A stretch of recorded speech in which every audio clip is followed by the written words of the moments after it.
Hey guys, welcome to the Week 9 Fantasy Recap for the Gentlemen's Club. This is your commish, Mikey D, coming straight at you. Sorry for the delay, had some family obligations this week, so took some time off to chillax with them, relax, and do all that stuff. But let's jump into the week a little bit. Man, what a week. After this week's wins and losses, the entire league is up for grabs. Even the Dirty Sanchez. We had a new player going into fighting for that, so we'll see how that pans out by the end of the year. So we'll jump right into the Week 9 matchups here.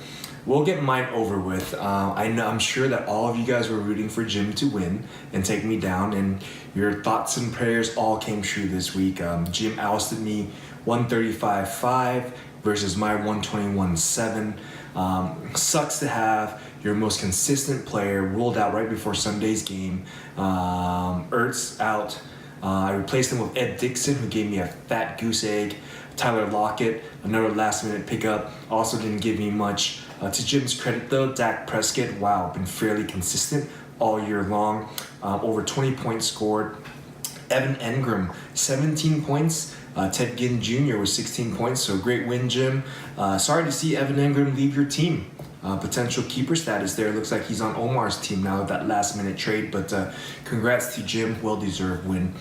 Sucks for me. Dropped solely out of first place. Now I'm tied with a bunch of guys. And anyways, moving on. Next matchup we got is Mikey T versus Jason Lumen. I was excited to recap this one for many reasons, but we'll start off with Mikey T. Mikey T steps up with the biggest blowout of the year. He destroys Lumen. Almost triples up Lumen's point total. Almost triples it up. Wow. Mikey T started Drew Stanton. Got a solid 16 points from him. He continues to get consistent performance from Christian McCaffrey with another 20-point outing. That guy's becoming a PPR king. Robert Woods, stellar flex performance from him for Mikey T at 25 points. But enough of Mikey T. Let's talk a little bit about Jason Lumen. I gotta ask you a question, Jason, if you're watching. Are you even playing anymore? Maybe a little bit of bad matchups this week, but you did not have a single player over double digits. Let's let that sink in for a minute. Not one of your team players had over double digits. Nuts.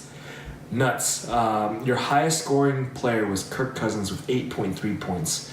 You have dethroned Gunn as the president and this week's sole member of the Under 100 Club. So my hat's off to you, El Presidente. Enough about that. Sorry, Lumen. That's a bad loss, man. Hopefully you can rebound and not get that Dirty Sanchez. I am actually rooting for you. Moving on, Costas versus Gunn. 124.2 versus 117.1. Costas walks away with the win. Fairly close game. Costas had two players score him goose eggs, but that was still enough to have him come away with the win. The Chiefs D scored him 0 points, and then Ryan Griffin in his tight end slot got concussed and was pulled out of the game and did not return, obviously, for those reasons, and gave him some zeros, but he still was able to win. Gunn, if you were able to have played maybe Damian Williams, running back for the Miami Dolphins, after J.E. left, in your flex, you might have won. But what if, and all that scenario, too bad, so sad. Costas continues to put up tons of points despite the goose egg players. You got an MVP candidate in Mr. Wentz. That's a $2 draft. Keeper status, man. Good job, Costas, coming into the league, firing strong, man. Next matchup I want to jump to is Hoff versus Moore. So we got a little Stephen Hofstadter and Kevin, a.k.a. Pop Secret Moore. 176.6 versus 136.1.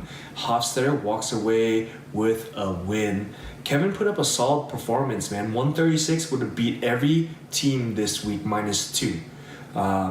He had Alshon, Marquise Lee, Travis Kelce, and Cam Newton all over 20 points this week. Solid performance. Unfortunately, Hoff's team also went off.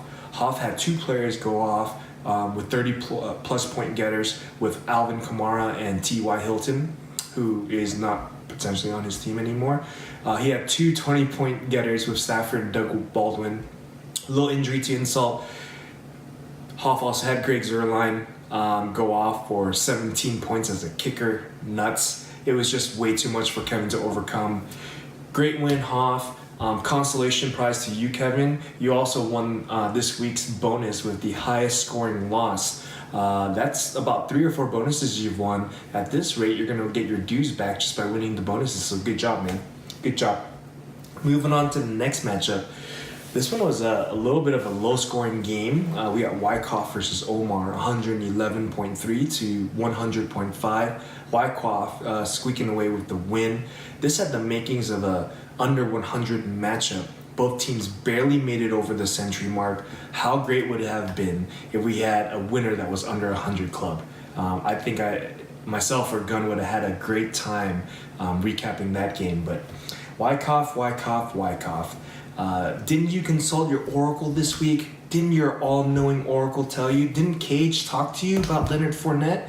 Man, I was sitting there watching the game day as it's getting ready to start, going, oh my gosh, is he going to pull out Fournette? And sure enough, he does not. Your receiving core also looking suspect at best this week. So you got some moves that you need to do there. You're also up there in the 5-way tie for first place, so you need to make some moves. Omar, I'm so glad the trade deadline is over. It's come and gone. I'm so tired of you proposing a trade to me every week about something, about this and that, and then coming back and countering. So I'm so happy that it's done. By the way, it doesn't look like the trades are panning out in your favor. You are sitting at 4-5. All right, where were we? We were talking about Omar. Hopefully the trade with Jim this week will give you a W in this upcoming week and potentially set you up for next year. We'll see. You got some keepers in there. So last matchup of the week, we got Cage versus Reggie. Cage at 125.2, Reggie at 101.5.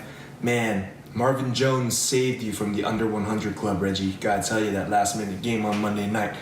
Cage does come away with the win. Solid performance from his team as well.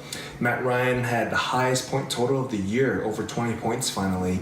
Your boy Jared Cook comes through with 21.5 points or so. Congrats on the win, Cage. Reggie, I don't want to rub any additional salt in the old wound, but I'll leave you with one name. Jared Goff. Kind of just recapping the rest of the week and bonuses. Carryover bonus from last week was most TDs by starters, and Kevin beat Cage for that, so he won yet another bonus. He had 4 total TDs for his team versus Cage's 3. Next week's bonus is the longest field goal, so get your kickers ready. Let's take a look at standings. We have 4 weeks left. 4 weeks, gentlemen. Kind of sad to say that, but 4 weeks is what we got.